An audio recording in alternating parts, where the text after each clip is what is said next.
The snow has finally arrived in the high country, so it's time to start talking winter sports and the events that highlight them. Ski joring is up first, always scheduled for the first full weekend in March. It's on the 2026 calendar for March 7th and 8th, 2026. Planet Leadville caught up with ski joring organizer Duffy Counsell after a recent meeting when he talked about expectations for the 2026 March event. Here are some of those highlights. Again, my name is Duffy Counsell. I'm the event organizer for Leadville Ski Joring. Thanks for time. Thanks first and foremost for the unconditional support the county has been giving us. March will be my 10th year organizing the event. I was a competitor for 15 years before that, whereas Leadville Ski Joring, it seems, is an entity that can bring money into this community. And so I'm hopeful to earn the ears on the county side. We've been getting some financial support from the city for several years, ever since we started doing the broadcast that year out on McWethy. And again, there's no way we could do the event without all of the in-kind resources provided. But things like, I'm going to have to order a bunch more porta potties this year. Insurance goes up every year. Paying for announcers. I desperately want to instill a mentality of pride with the county so that some of the money that we make, right, a year for year too, there's no expectation it happens every year, but that type of stuff enables me not only to continue to grow the production of the event responsibly, and I'm not a big fan of like big production. If it doesn't move the needle of the quality of the event, then I'm not for it. You know, this isn't Hollywood. This is Leadville, Colorado. But it also enables me to pay out the competitors who win larger payout amounts. I would encourage you guys, check out www.proskijor.com. And when I see y'all in passing or whatever, and you go like, holy cow, Duff, Ski Jor Utah, you know, they're offering out over $250,000 in prize money across 5-6 events. Some of them like 30, 50 grand each. And I just want to make sure that from the event standpoint and competition standpoint and where this has all evolved to from Leadville, right? This is the cornerstone. We retain intentional, archaic nature of our event to celebrate the past, as well as acknowledge some of these other big fancy events have been a flash in the pan and they're gone already. Just trying to stay current so that we don't lose on having the better the competitors, the better the crowd, the more money we make, that type of mentality. Leadville's not known for its big payouts, and it never will be, but we don't want to be known for bad ones. I'm going to do away with the snowmobile division this year. That got zany, right? Like, we're doing the kids event. It's getting dark. Made it, you know, as cool as we could. Hey, kids, you're getting to do it under the lights. Had to pause so the Mineral Belt Mayhem with the Cloud City Wheeler friends of ours could ride right through the start. And then back to the kids, I went, well, we're going to have to cap the number of total competitors. Maybe someday we got to bump everything up an hour and start at high 11 o'clock instead of high noon.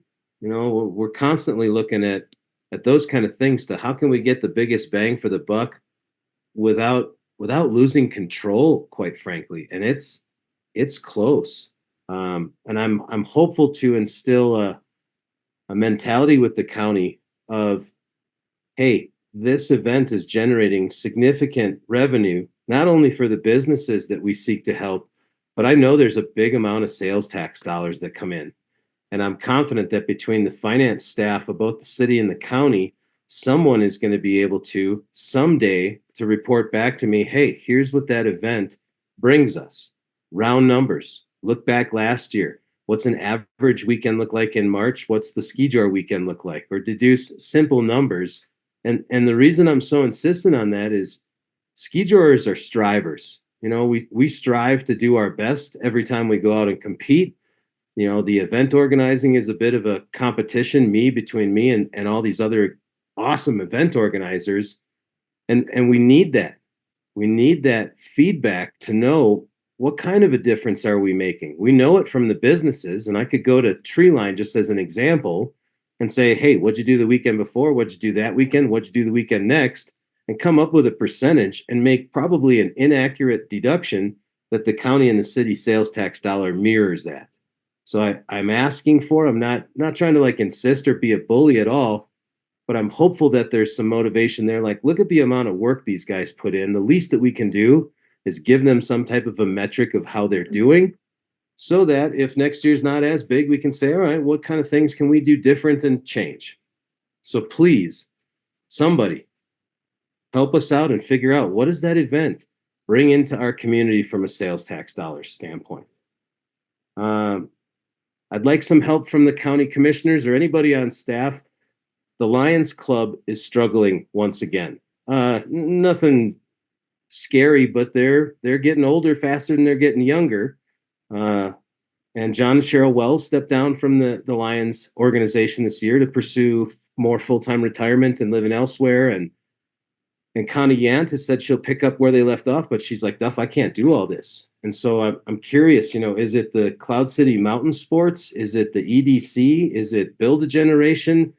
I would love to see, maybe it's even the Lake County High School Sports, but some organization that could perhaps partner with the Lions. Hey, Lions get the ankles and this organization get the wrists, and help them, a joint effort between two entities, where I'd like to think perhaps that entity could then solicit some of the proceeds from that weekend's brought tent sales from the Lions, and they'd be more than happy to share.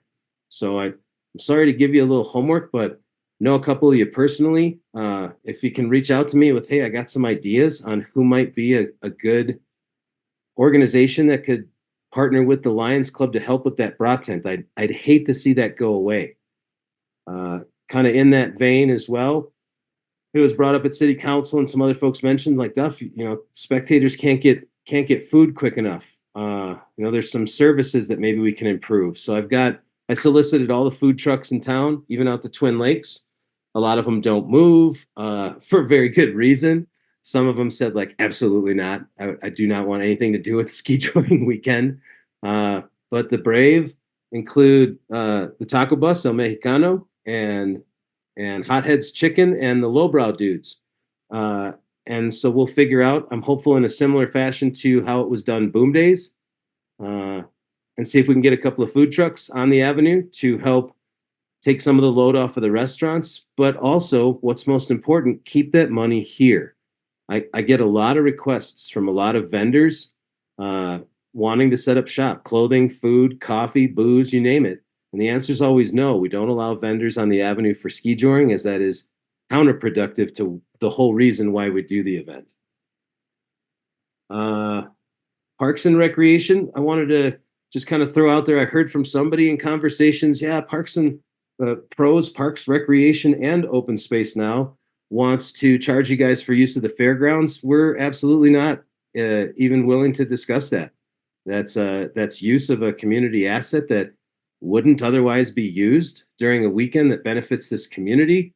Offline, if somebody has some logic I'm not understanding as to why we would need to pay to use that facility, let me know, or maybe somebody can follow up with Pros. I'm talking with Desharm a bit on a cow, cell on wheels. I think it's a good idea to try to boost the cellular bandwidth. I wasn't even aware that we had gone away from the Wi-Fi that we had downtown years ago, but I do note that we're encouraging a lot of folks to check out our social media for run order sheets, info about the event, etc. It also really stymies everybody's ability to post themselves about the event, which gets us more attention and traction. So that's something in the work. Call that one a cow. Again, more porta potties. Parking plan also came up. I'll work through the city with this, but I'm certainly all ears. My parking plan is get here early and get to park close to Harrison Avenue. But perhaps on our website, on the spectator tab, we could do some type of an aerial shot of Leadville that identifies where the school or some other parking areas are. Just in the real world, that one falls on me like the bleachers, that it's a perceived good idea, but in the end, a set of bleachers is saving 30 butts. Even if we got 3 of them out there, that's 90 butts. That's 100 people we're potentially helping out of 10 to 15,000. I'm just not certain that Michael Irwin and his crew are prepared to add that additional bandwidth to their already busy schedule, especially if we get snow that weekend. Digging them out from the fairgrounds, standing them up, hand loading them onto a flatbed one at a time and bringing them down. I've identified, I think, East and West 7th Streets, as well as East 5th would be about the only locations we could go. Heard lots of folks talking about wanting to put them on the courthouse lawn. I'm not going to do that. Lawn is tough enough to grow here in Leadville, and irrigation's in that soil, I'm sure. So that's, again, one of those perceived good ideas, but just not certain that's going to come to fruition.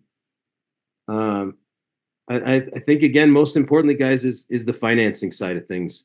I appreciate your open-mindedness, or I would like to think in a perfect world that when that sales tax revenue comes in, whether it's in April or May and it hits, if entities like the city and the county could say, wow, look at this total awesome uptick, let's not budget for this. That's dangerous. There's no guarantee that we don't have 4 degrees and nuclear winter conditions for this year's event. As we know, the universe always balances, and we're not going to have 44-degree days both days every weekend.